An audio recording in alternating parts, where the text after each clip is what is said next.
प्यार करके शादी करना कैसा है भाई? कोई दिल जला है जिसकी तरफ से सवाल आया है। प्यार करके शादी करना कैसा है? सवाल को थोड़ा उलट दीजिए, शादी करके प्यार कीजिए, प्यार करके शादी मत कीजिए। ठीक है, प्यार करके शादी करना ये इस्लाम का तरीका नहीं। हाँ, आज का दौर है, आपके खानदान की कोई लड़की है, बहुत खूबसूरत है, आपको पसंद है, आप जो जायज तरीका है अपने माँ बाप को भेजिए कि भाई लड़की दीनदार, सिर्फ खूबसूरती को मेयार ना बनाइए, अगर लड़की दीनदार भी है, खूबसूरत भी है, आप रिश्ते का पैगाम भेज दीजिए, शादी कर लीजिए। लेकिन ये कोई तरीका नहीं हुआ कि आप मोबाइल नंबर हासिल करें, चैटिंग करें, बातें करें, तालीम दे, मदरसे में पढ़ाएं, या आज घर के अंदर ऑनलाइन भी दीनी तालीम दी जा सकती है। किसी भी तरीके से उन बच्चियों को ये बताया जाए कि ऐ मुसलमान लड़की, जब तू जवान हो गई, बालिग हो गई, तो घर से जब तुझको निकलना है तो पर्दे में निकलना है। और घर के अंदर भी जो रिश्तेदार तेरे गैर महरम हैं, जैसे खाला के लड़के, जैसे मामू के लड़के, जैसे चाचा के लड़के, जैसे ताया के लड़के, ये जब तू जवान हो गई और वो लड़के भी जवान हैं तो वो तेरे लिए गैर महरम है। उनसे दोस्ती रखना, उनसे अकेले में मिलना, उनके सामने बिला वजह आना, ये तमाम चीजें गलत हैं। अपनी जवान बेटियों को ये भी सिखाया जाए, महरम गैर महरम का फर्क भी उनको बताया जाए। भाभी को मायके छोड़ना है, कौन छोड़ने जा रहा है? देवर जा रहा है, शौहर नहीं जा रहा है।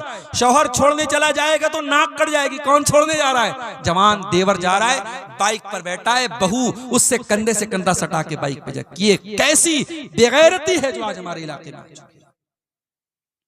जीजा साली को घुमा रहा है, और कहावत है साली आधी घर वाली। माफ करना मेरे प्यारे साथियों, किसी ने जिसने ये कहावत बनाई है साली आधी घरवाली, उसकी नीयत खराब होगी, उसकी सोच खराब होगी। इस्लाम में साली कोई आधी घरवाली नहीं है। साली आपके लिए गैर महरम है, और साली को अपने जीजा के सामने आने से परहेज करना चाहिए। आप अपने जीजा जी को भाईजान, पता नहीं आपके सीमांचल में क्या बोलते हैं, कटिहार में, पूर्णिया में क्या बोलते हैं, हमारे यहाँ के भाईजान बोलते हैं।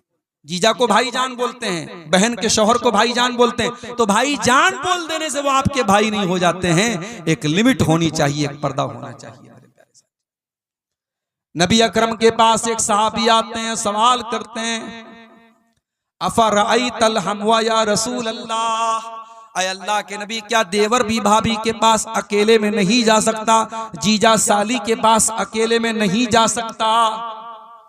आज आपके बनारस के करीब में मऊ में जानता हूं, मुबारकपुर में जानता हूं, आजमगढ़ में जानता हूं, आपके सीमांचल के भी बहुत सारे इलाकों में ये चीज मिल जाएगी।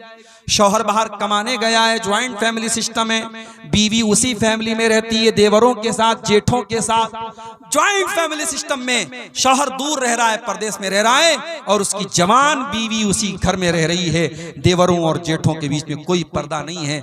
हम क्या कर रहे हैं? हम फितनों को हवा दे रहे हैं। हम अपने घर में बदकारी को दावत दे रहे हैं कि आओ, और घर में बदकारी और ज़िनाकारी को फरोग दे दो।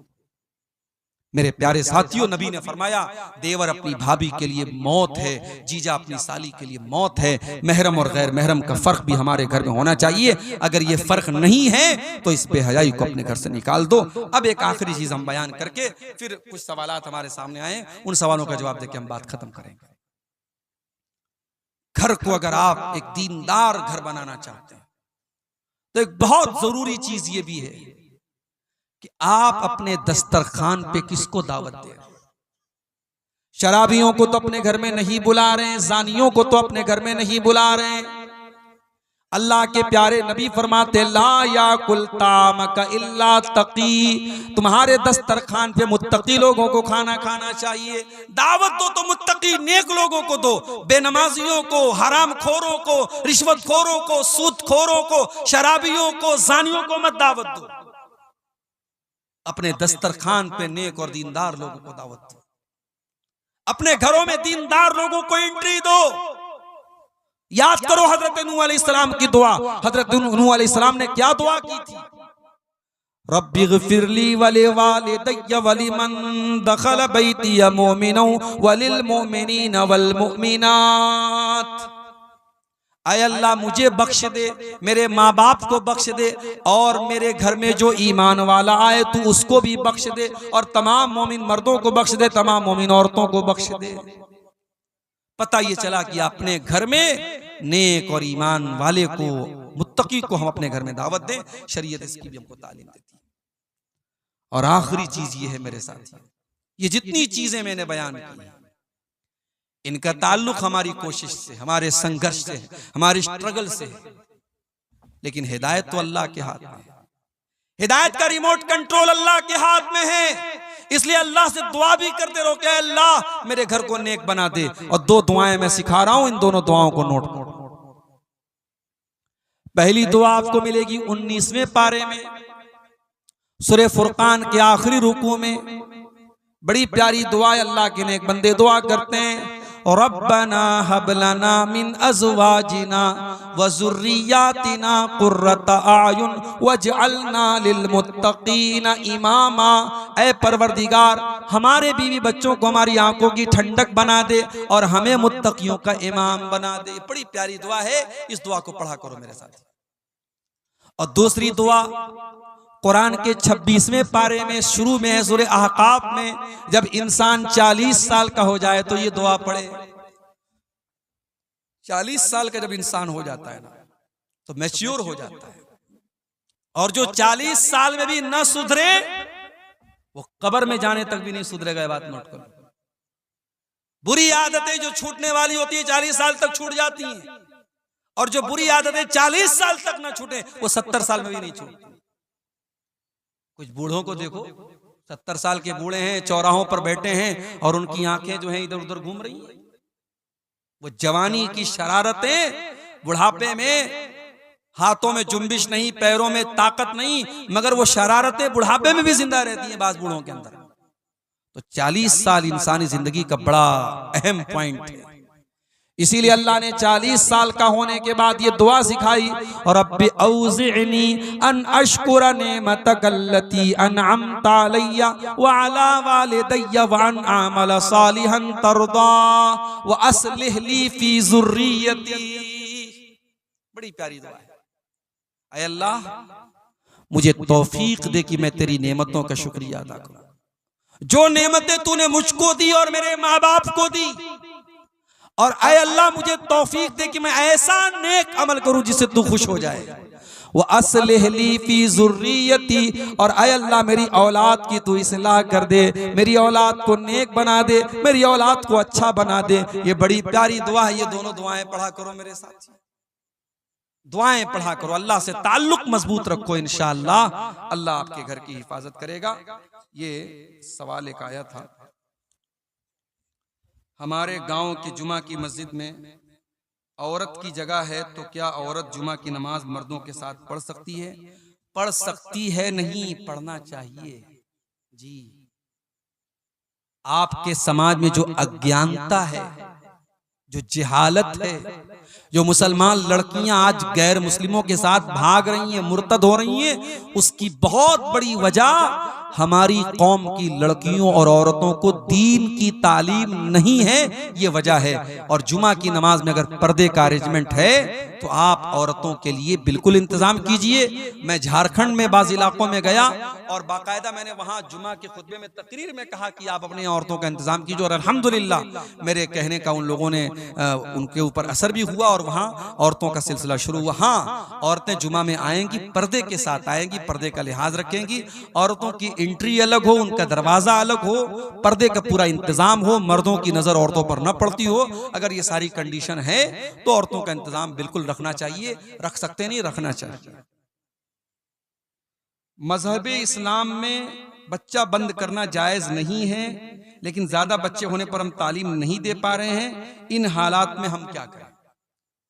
देखिए, ये बहुत अहम सवाल है आज के दौर में, जिसको हम मुहज्जब अल्फाज में कह सकते हैं फैमिली प्लानिंग की इस्लाम में क्या हैसियत। तो देखिए, फैमिली प्लानिंग की दो शक्लें हैं।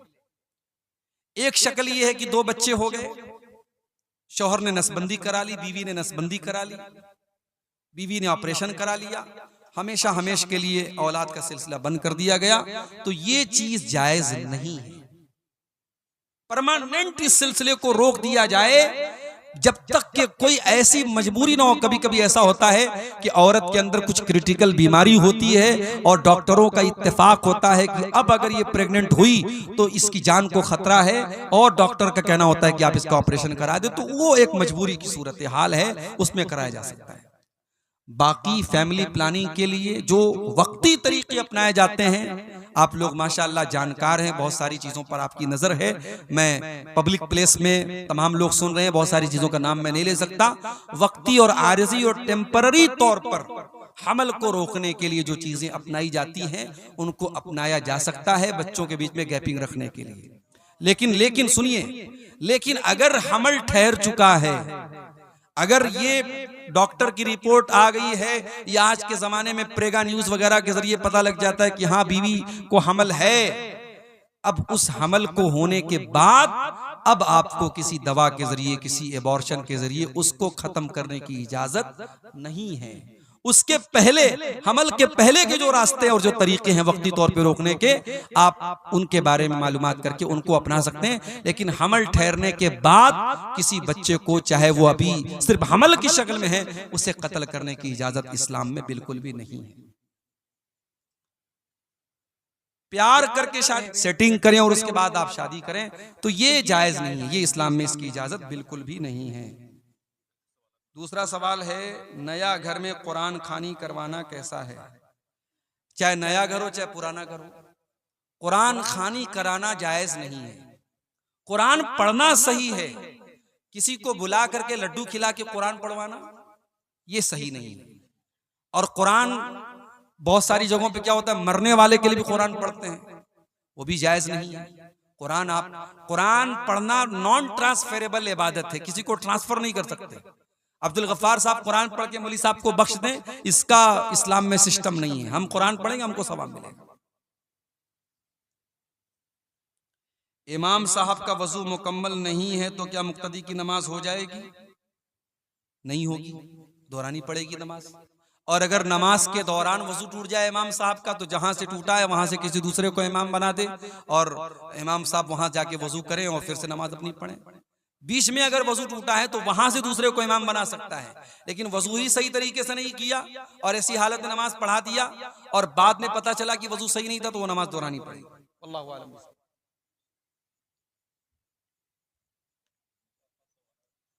क्या माँ बाप की छोटी हुई नमाज या रोजा बच्चे को कज़ा करना होगा? अगर वसीयत न कर जाए फिर भी नमाज की कोई कज़ा नहीं करना है।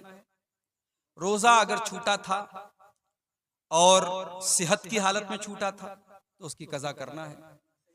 हाँ, और अगर बीमारी की वजह से छूटा था तो उसकी कज़ा नहीं करना है। उसको आप जो रोजे का फिदिया है, कफारा है, एक मिस्किन को खाना खिलाना है 2 टाइम का, वो आप खिला दीजिए एक रोजा के बदले।